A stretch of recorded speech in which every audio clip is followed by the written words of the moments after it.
시작할게요. 252페이지의 토양오염 파트. 밑에 보시면은 토양오염이라고 하는 정의에 대해서 나와 있고요. 그래서 토양오염이라고 하는 것은 사업활동이나 그 밖에 사람의 활동에 의해서 토양이 오염되는 것으로서 사람의 건강, 재산이나 환경에 피해를 주는 상태를 말한다 라고 이제 법적으로 정의가 되어 있는 거고요. 되셨나요?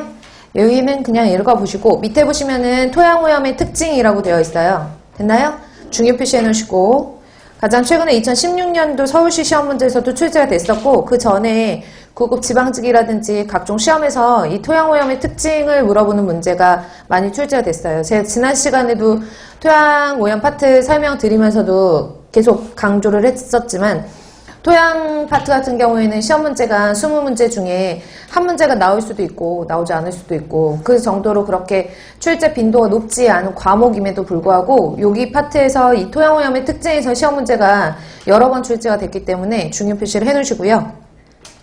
첫 번째로 보면은 제목 위주로 암기를 해 놓으세요. 제목 위주로. 그러니까 지문이 길게 나오는 게 아니라 여기 나와 있는 항목만 간단하게 정리를 해 놓으시고 암기를 하시면 돼요.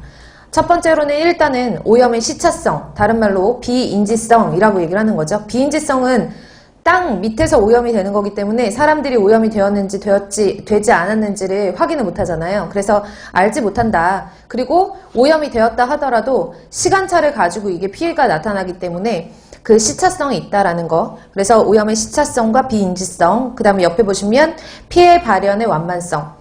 급격하게 나타나는 게 아니라 예를 들어서 급성 중독처럼 뭐 내가 오염물질 같은 것들에 노출이 됐을 때 갑자기 급격하게 뭐 건강이 안 좋아지거나 이러면은 되게 급격하게 피해가 나타나잖아요. 그게 아니라 토양오염 같은 경우에는 완만하게 천천히 나타난다는 얘기예요.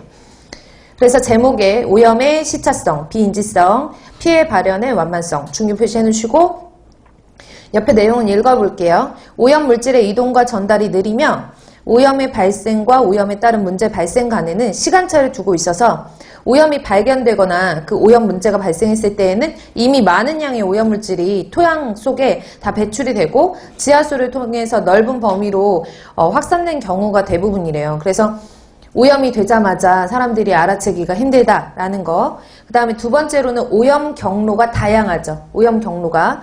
그리고 타환경 영양 인자와의 영양관계의 그 모호성이 있어요. 그게 무슨 말이냐면 토양은 오염물질의 최종적인 종착지로 대기가 오염됐다 하더라도 그 대기 때문에 토양이 오염될 수도 있는 것이고 그 다음에 물이 오염됐다 하더라도 지표수가 오염돼도 그 지표수 때문에 지하수라든지 토양 같은 것들이 오염될 수 있고 그 다음에 폐기물 같은 것도 우리 매립 땅에다 많이 하잖아요. 그러니까 폐기물에 의해서 이런 1차 오염 물질들에 의해서 축적이 되면은 정확한 오염을 파악이 모호한 거예요. 예를 들어서 뭐 그럴 리는 없겠지만 매립지 주변에 지표수가 약간 있었는데 그 지표수가 오염이 됐대요. 근데 매립지에서 얘가 오염물질이 나왔는지 그 지표수에서부터 오염물질이 나왔는지 영양관계를 따지기가 다 얼기설기 얽혀 있으니까 따지기가 힘들다는 얘기예요. 그래서 다 영양관계가 다 얽혀 있다 서로. 그래서 오염 경로가 다양하다라는 거.